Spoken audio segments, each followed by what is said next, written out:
Okay, so what we're going to get started on today is the brake booster. So here's the brake booster unit. This is the VH44.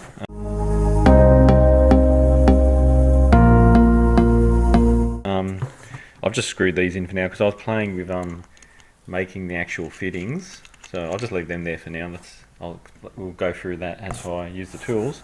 That's the bracket I bought. Now, this actual bracket is for a Mark II Cooper S.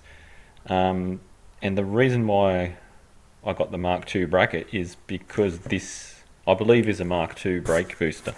So they are pretty expensive. So this one seemed okay. It's been pulled apart. Unfortunately didn't worry about making a video for that, but I pulled the whole thing apart, cleaned it all.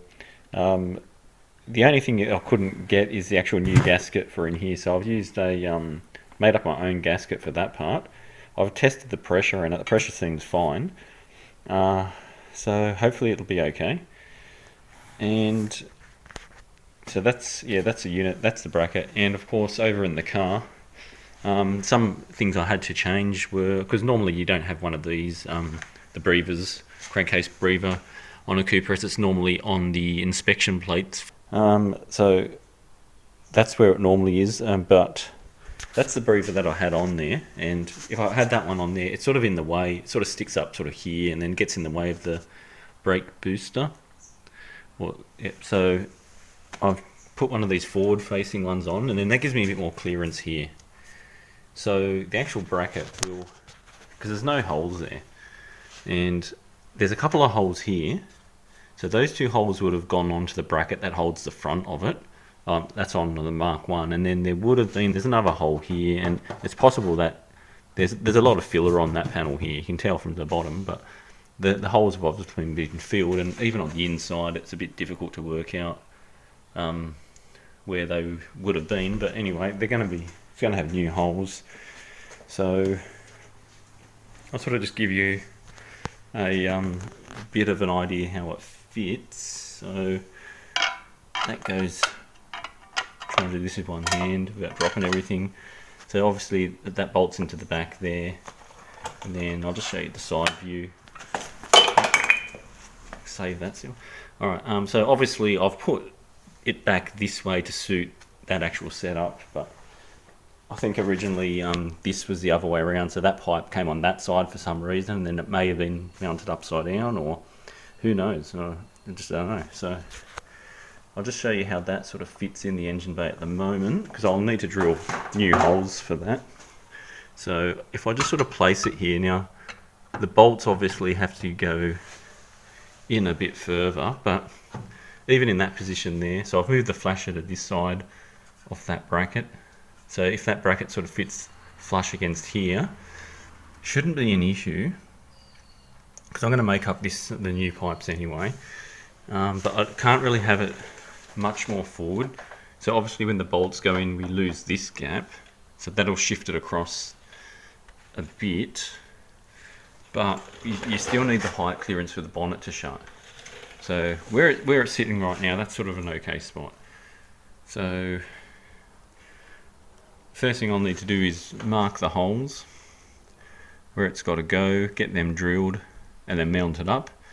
And then once I'm happy where it is, I can sort of start making up the new pipes. Okay, so this is an overview of the kit I bought. I got this off eBay, and it was very, very cheap, around about Australian, about $20 Australian, including postage. It's obviously not perfect. You're not going to get fittings as good as like these ones here, manufactured one. It's not going to turn out as anywhere near as good as that. And I did have a play, and I'll just take out one of these just so you can see how good it is. I mean, at the end of the day, it's not about how it looks, it's about how well it seals. So this one does need to be improved a bit, but it has flared up nicely. When that's tightened down, it should make a nice seal. Okay. So what I need to do now is actually, we've got the bracket in now, so I just need to mount this, just so we can do a test fit to see how the size I need to create pipes, and that's the copper wire here I've got. I can't remember off the top of my head the size of the piping, but that is the correct size. So I'll get started on that one. That one's the bleeder valve. Goes in here and out here, I believe, but I'll double check that before I start measuring. Alright, so let's get on with it.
Okay, so that concludes the video on the brake booster. So that's all fitted in there now. So I still need to bleed the brakes and then just make sure all of these fittings are okay.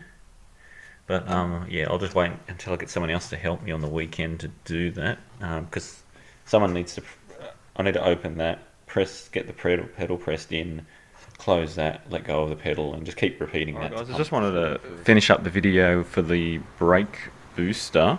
I've actually got that bled okay now. So when you first install it, you need to obviously bleed it from here first before you bleed the furthest wheel, the back left hand side. So I actually just did this myself, and I'll show you the kit. I got this from Autobarn. They're a shop in Australia that sell accessories and car parts. So the way this particular one works, it's better than the, I don't know if you saw when I did the clutch video, the one which has a little bottle on it. It's actually better than that, and the reason why, it's because inside this chamber here there's a little valve, so that obviously attaches to the actual nipple where the bleeder valve. So that goes on. If there is another attachment somewhere, I don't know where I put it. Here it is. Alright, so if it's a smaller bleeder valve, like for example, like on the back brakes, you use this little connection piece that plugs into there, and then that hose will fit onto the actual bleeder valve. So it comes with that. Now inside here there's a valve, so the fluid will only come out and it won't come back in. You can actually pull it apart. It's just, I won't do it now because it's got fluid in there, but there's a ball bearing and a spring, and then the ball bearing gets pushed against the opening here. So obviously when you press the brake pedal down, the fluid is going to come out, and then when there's less pressure, the ball bearing blocks it. So it's a one-way valve. So if you use one of these, it allows you to bleed the brakes or clutch yourself. So I actually did use it on the clutch as well, and got that working a lot better too. So obviously, yeah, so you connect that hose, you bleed the actual booster first, and once that's fine, there's no air coming out, bleed the furthest wheel, so the left hand side rear, did that one, then the right hand side rear, and then the right hand side, then obviously the one closest to the actual booster, do that one last. So that's the progress on that. Alright, thanks for watching my videos.